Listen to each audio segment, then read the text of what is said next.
할렐루야. 여러분들에게 축복 멘트로 마지막 때를 준비하여 하나님의 진노를 면하시기를 축복합니다. 네. 우리 하나님은 잘 화를 내시는 분일까요? 하나님께서는 여러 번 진노하시면서도 쉽게 진노하시지 않고 오랫동안 인내함으로 자비함으로 참으시는 분입니다. 근데 오늘 예레미야 4장 하나님의 진노를 면하는 길이라는 주제로 오늘 말씀 우리 함께 나가겠습니다. 어떻게 하나님의 진노를 면할 수 있을까요? 그는 회개의 촉구를 다가올 심판의 경고를 받아서 회개하고 가는 하나님께로 돌아가는 그것뿐인 줄 믿습니다. 그것이 바로 길인 줄 믿습니다. 바벨론이 국제 무대에 본격적으로 부상하기 전까지 팔레스틴 땅에서는 바벨론으로 막연히 북방민족으로 알고 있었습니다. 바벨론이 급부상하고 또 이 급부상하고 있을 때에 유다 민족은 애굽과 아수르를 의지하면서 왔다 갔다 하면서 평안하다 하면서 안일함 속에 태평중에 빠져 있었습니다. 그리고 온갖 제약을 일삼으면서 제약의 길로만 갔었습니다. 우린 지금 이 시대에 왜 예레미야 말씀을 전하게 하시고 또 우리로 하여금 듣게 하시는지 우린 반드시 이 시대의 흐름과 분별함을 그 분별함 속에서 이 말씀을 우리 마음에 가득히 함께 담기를 당부하며 하나님 말씀을 우리 이 시간도 또 받겠습니다. 예레미야는 닥쳐올 북방민족 즉 바벨론의 무서운 침략과 그로 말미암아 처참하게 황폐되고 초토화될 유다 땅을 예레미야가 눈에 보였습니다. 이 초토화될 유다 땅을 보고 19절에서 말씀을 합니다. 이 예레미야는 탄식하는 그 마음, 그는 슬프다, 아프다, 나팔소리, 경고의 나팔소리, 전쟁의 경보를 들었습니다. 하여 회개하고 돌아와라, 회개하고 돌아와라. 이렇게 하나님께 돌아올 것을 외치고 울부짖었지만 부르짖었지만 끝끝내 그들은 그의 경고와 회개와 그 촉구를 무시함으로 유다 민족은 이때부터 40년이 채 못 되어 사자같이 사막의 바람 같은 바벨론의 이 대대적인 침공으로 말미암아 성읍들이 모조리 초토화되고 예루살렘 성읍이 함락되었고 성전까지도 불타는 처참한 멸망의 지경에 처하고 말았습니다. 그때가 BC 586년경입니다. 예레미야 4장에서 우리 전체에 보면은 예언의 환상이 한치도 어김없이 그대로 이루어지고 말았던 것입니다. 어떻게 해야 이렇게 이루어지는 일들을 오늘 우리가 면할 수 있는지, 다시 말하면 하나님의 진노를 면하고 멸망의 길에 들어서지 않을지, 본문에 나타난 예레미야의 경고에 오늘날 우리도 귀 기울여야만 합니다. 이유는 그 시대나 지금이나 다를 바가 없는 것 같습니다. 그래서 왜 하나님께서는 나같이 부족한 자에게 이런 무거운 말씀을 전하게 하시는지 그저 저는 순종할 뿐입니다. 함께 말씀을 듣고 받아서 하나님의 선하신 계획대로 나갈 수 있기를 간절히 소망합니다. 그럼 우리가 하나님의 진노를 어떻게 면할 길이 있는가 함께 나가보겠습니다. 첫 번째로 가증한 것을 버려야 합니다. 우상을 버려야 합니다. 이 우상은 속성상 거짓되고 헛된 것입니다. 신이 아닌 목석에 불과합니다.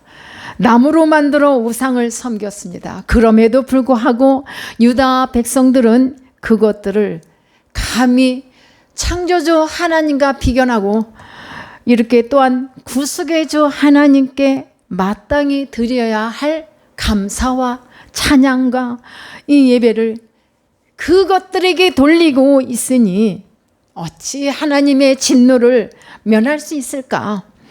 하나님의 의에, 하나님의 위로나 그 땅에서나 다른 것을 더 섬기며 하나님 외에 다른 것들을 더 섬기며 땅에서 이렇게 하나님께는 참으로 우습기 짝이 없는 거짓된 우상이 되어 하나님의 맹렬한 그 진노를 결국에는 면하지 못하게 된 것입니다.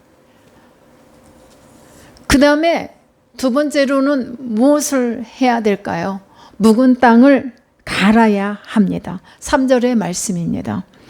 이 말은요, 굳고 완악한 심령의 밭을 갈아야 한다는 의미입니다. 다시 말하면 회개하라는 의미입니다. 어떻게 갈아엎을까요? 이 묵은 땅 어떻게 갈아엎을까? 방법은 하나님의 말씀의 쟁기로서 우상숭배의 잡초를 갈아엎고 의의 낫으로 제약의 가시덤불을 말끔히 베어내는 이 말씀입니다. 베어내라는 말씀. 여러분, 가시덤불이 어떻습니까? 제 마음대로 흉하게 쌓여 있어요. 제 마음대로. 해서 묵은 땅을 갈아엎고 그 땅에 의의 씨앗을 뿌려야 긍휼의 열매를 거둘 수 있다는 말씀입니다. 호세아 선지자 역시 죄악 가운데 빠진 북왕국 이스라엘을 향하여 예레미야와 같은 이 권고를 했었습니다. 호세아서 10장 12절 말씀인데요. 너희가 자기를 위하여 공의를 심고 인애를 거두라. 너희 묵은 땅을 기경하라. 지금이 곧 여호와를 찾을 때니 마침내 여호와께서 오사 공의를 비처럼 너희 우리 모두에게 내리시리라는 말씀인데요. 자, 악의 밭을 갈아엎으라. 더 이상 거짓의 열매를 먹지 말고 거짓의 열매를 먹지도 그러한 열매를 맺지도 말고 악의 밭을 갈아엎으라. 이 백성들은요, 이 경고의 말씀도 무시하다가 결국 어찌 됐습니까? 아수르의 불에 의해 소멸되었고 이제 남왕국 유다 역시 예레미야의 경고를 무시하다가 바벨론의 그 불에 의해서 소멸되고 만 것입니다. 오늘날 모든 성도들에게도 똑같이 적용되는 말씀입니다. 죄를 고집하는 이 자들은 그 피할 곳조차 분간치 못하고 파멸에 이를 뿐이에요. 그래서 우리는 죄가 무엇인지 선이 무엇인지를 정확하게 붙잡고 나가야 될 줄 믿습니다. 세 번째로는 어떻게 할까? 마음 가죽을 베어야 합니다. 4절의 말씀입니다. 마음 가죽을 베고 여호와께 속하라. 너희 악행으로 인해 나의 분노가 불같이 일어나 사르리라. 하나님이 이렇게 불같이 사르시면 어떻게 돼요? 다 없어지는 거죠. 하나님께서 원하셨던 할례 의식, 여러분, 이 할례 의식의 이 참의의 목적은 무엇이냐면 이스라엘 백성들이 하나님과 언약을 맺은 택한 백성으로서 긍지를 가지고 성별된 이 삶을 살아가게 하는 데 있었습니다. 그런데 할례는 단지 외형적 징표에 불과했습니다. 그들에게 그 당시. 그러나 후일에 이스라엘 백성들은 외형적 징표인 할례에만 집착하면서 그것으로서 선민의 도리를 그냥 그 할례에만 집착하면서 선민의 도리를 다한 줄로 착각했고, 또 그것으로 선민의 특권을 누리고자 했습니다. 할례의 정신은 망각한 채 이 할례의 정신을 완전히 하나님의 의도하신 그 뜻을 모르는 거예요. 우상을 숭배하고 죄악을 일삼는 동 하나님의 백성으로서의 성별된 삶을 전혀 살지 않았다는 말씀입니다. 예레미야는 이 같은 현상을 목도한 후에 한 말씀이 바로 마음 가죽을 베는 심령의 할례만이 참 하나님의 백성된 징표다. 그 삶을 살아라고 선포했습니다. 죄악되고 타락한 마음의 가죽, 이 가죽을 베어내는 심령의 할례를 받으라고 강조했습니다. 이런 자만이 하나님의 백성답게, 빛의 자녀답게 착함과 의로움과 성실함과 진실함에 성별된 삶을 살 수 있는 법이다는 말씀입니다. 우리 성도는요, 종말이 가까울수록 어떻게 해야 될까요? 근신하여 이 믿음을 더욱 굳세게 해야 합니다. 그런데 이 믿음으로 살아갈 수 있도록 악한 수마귀는 우리를 그냥 두지 않습니다. 악한 마귀를 우리가 그저 우습게 봐서는 안 돼요. 깨어있지 못하고 정신 못 차린 유다는 어찌 됐습니까? 배고픈 사자와 같았던 바벨론에게 삼킴을 당하고 말았습니다. 영적 안일함에 빠져 죄악을 행하기에 바쁜 자들의 운명은 바로 이와 같을 것입니다. 그때나 지금이나 마찬가지라 이 말씀입니다.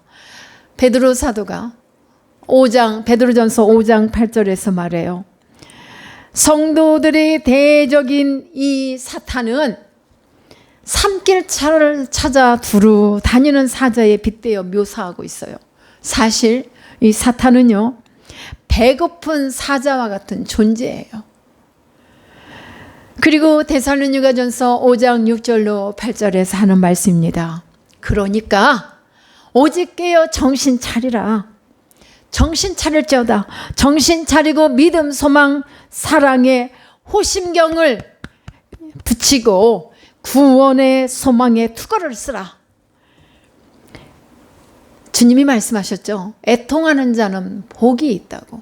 우리가 무엇을 애통해야 됩니까? 야고보서 4장 9절에서 말씀합니다. 슬퍼하며 애통하며 울지어다. 울으라겠어요. 웃음을 애통으로, 즐거움을 근심으로 바꾸라고 말했어요. 왜 이렇게 말할까요? 이 말씀을 우리가 깊이 새겨야 할 필요가 있습니다. 희덕거리고만 있을 때가 아닌 이 시대에서 너희는 웃음을 울음으로 바꾸고 통곡하고 울부짖고 기도하라. 그리고 믿음으로 신앙을 지키라는 말씀. 하여 말씀 증거자는 듣기 좋은 말이 아닌 반드시 들어야 할 바를 증거하고 전해야만 합니다.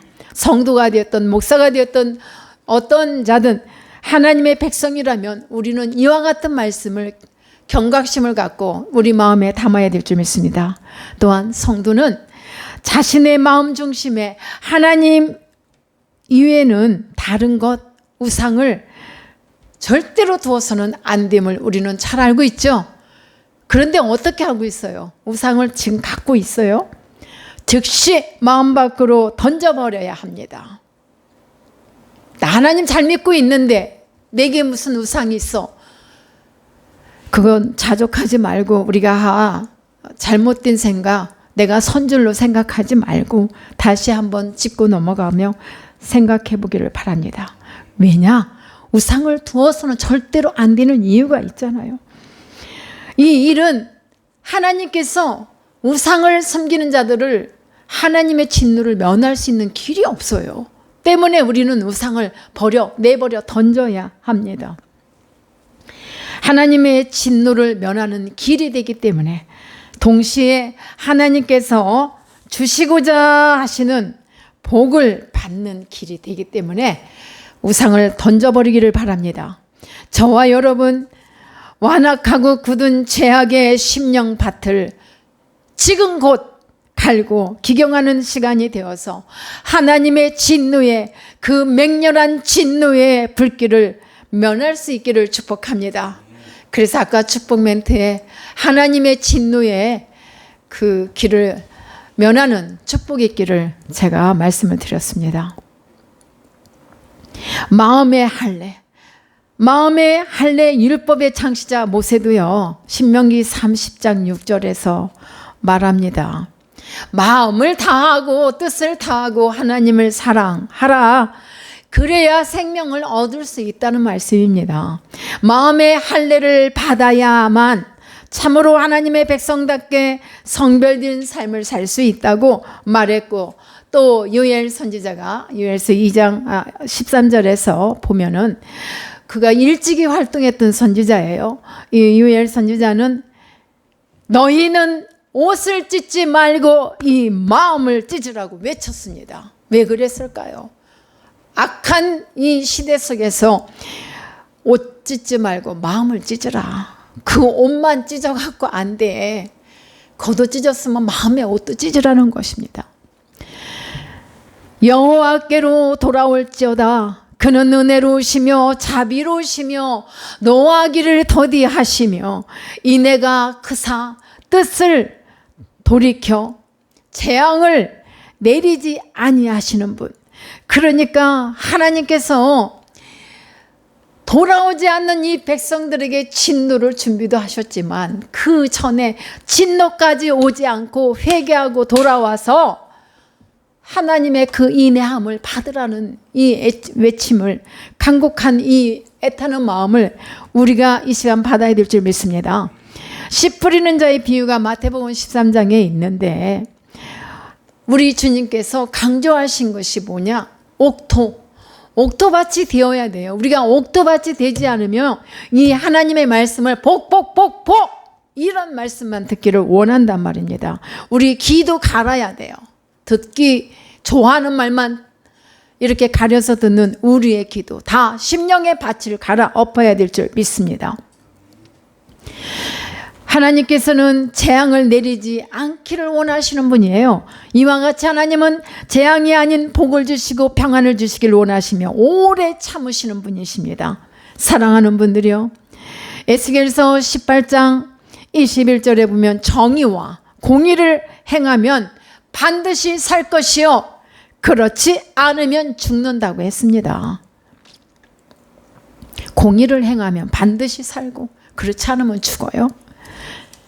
멸망할 세상에 매여 사는 것은 결국 스스로 파멸을 자초하는 것이 아닙니까?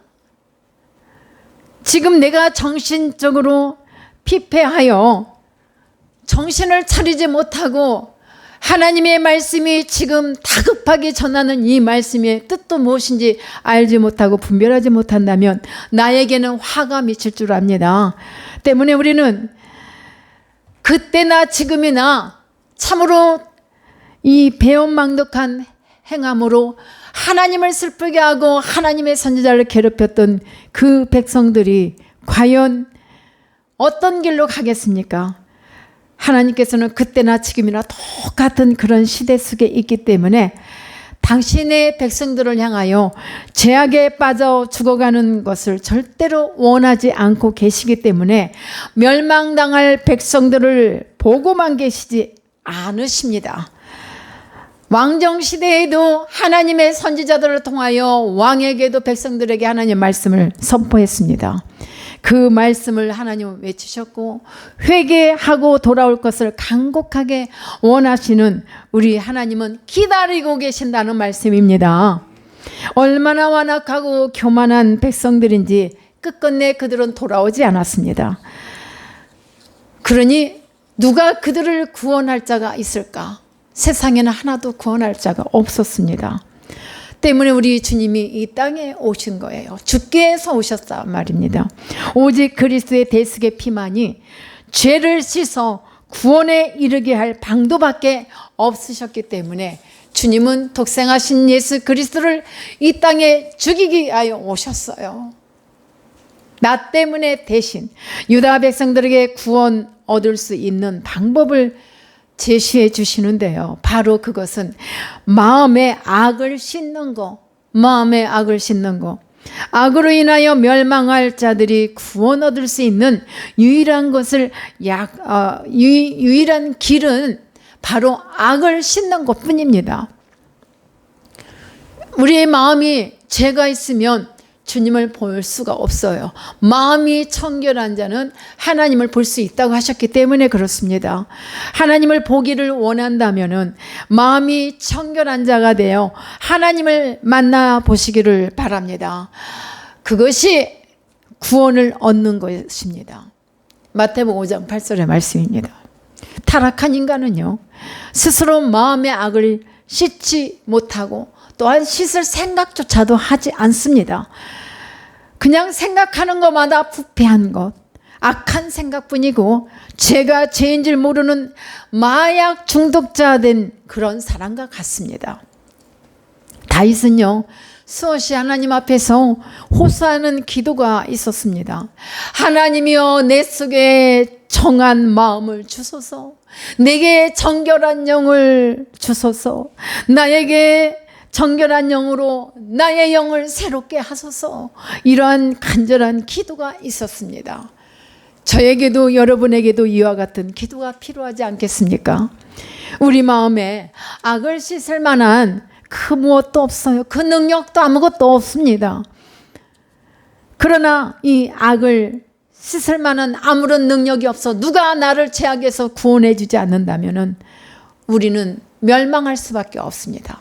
누구와 같이 유다 백성들처럼 멸망할 수밖에 없어요. 멸망을 당합니다. 우리 인간은 수행이나 의로운 행동으로는 결단코 정결함을 얻을 수도 없고 죄악을 씻을 수도 없고 입을 수도 없습니다. 마틴 루터가 종교개혁을 했어요. 그가 수없이 무릎이 닳도록 수행을 했지만 죄의 이 문제는 해결받을 수 없다라는 것을 깨달은 거죠. 그리고 돌아선 거죠. 주님 앞으로. 인간의 죄의 문제는 그 누구도 해결해 줄 수 없기 때문에 하나님의 아들이신 예수님의 대속 사역으로만 가능했다는 말씀입니다. 그러므로 우리 주님은 우리들의 예수 그리스도가 되신 거예요. 주님이 죽으심으로 우리 예수님이 그리스도까지 되신 거예요. 그래서 예수 그리스도의 이름으로 기도하고 예수 그리스도의 이름으로 우리가 나가는 것입니다. 우리가 그리스도를 나의 주로 영접해야만 하는 이유가 여기에 있습니다. 그 보혈의 피를 찬양할 만한 이유도 바로 여기에 있습니다. 그리스도의 보혈의 공로를 의지하고 힘입어 정결함을 체험하면서 또 진정한 구원을 받아 누리는 우리 성도들 모두가 다 되시기를 축복합니다. 한번 하나님의 심판이 임하면 순식간에 모든 것이 들이닥칩니다. 이건 무섭습니다.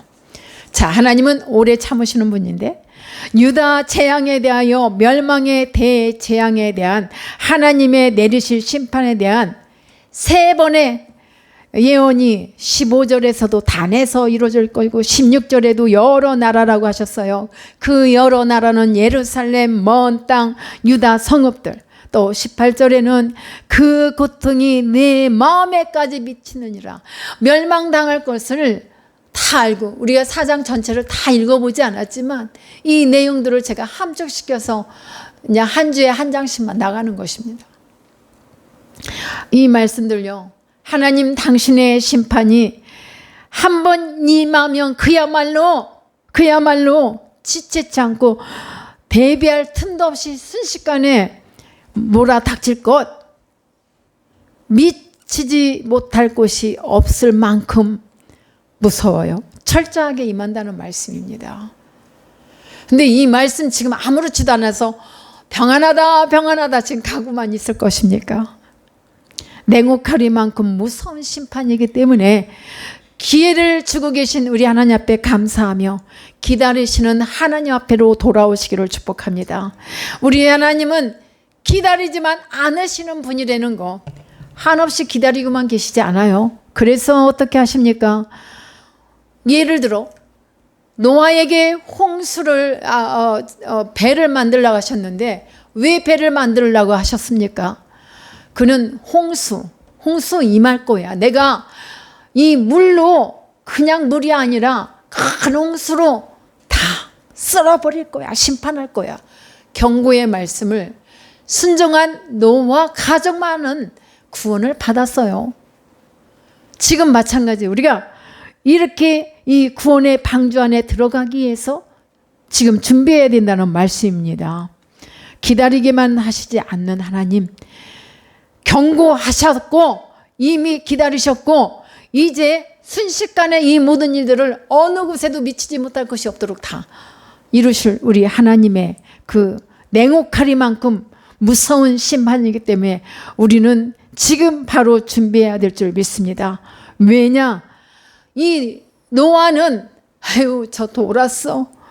저 잘못됐지. 미치광이로 비난과 비웃음을 당했지만 누가 뭐래도 나의 갈 길을 갔다 이 말입니다.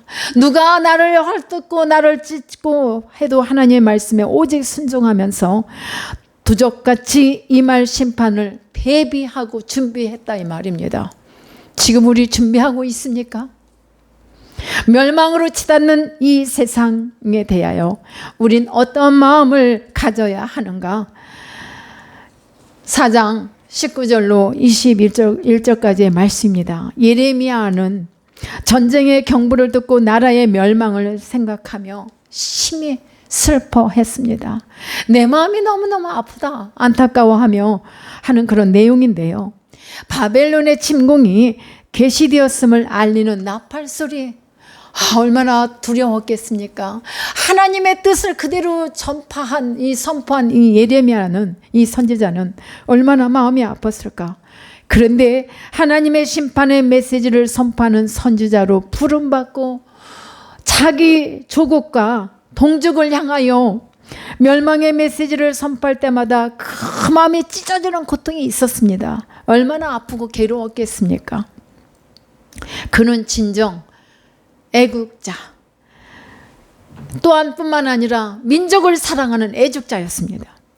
이러한 애국심은 거짓 선지자들과 정치 지도자들의 핍박에도 불구하고 한 영혼이라도 더 하나님을 통하여서 하나님 앞에 돌아와 구원받게 하려고 이렇게 생명의 위험을, 나의 생명을 무릅쓰고도 이렇게 하나님의 심판을 경고했다는 이 예레미야, 우리가 다시 한번 생각하며 나의 신앙을 다시 준비하는 신앙이 되기를 바랍니다. 우리는 이 세상을 향하여 예레미야가 가졌던 그 마음을 지금 곧 가져야 될 줄 믿습니다.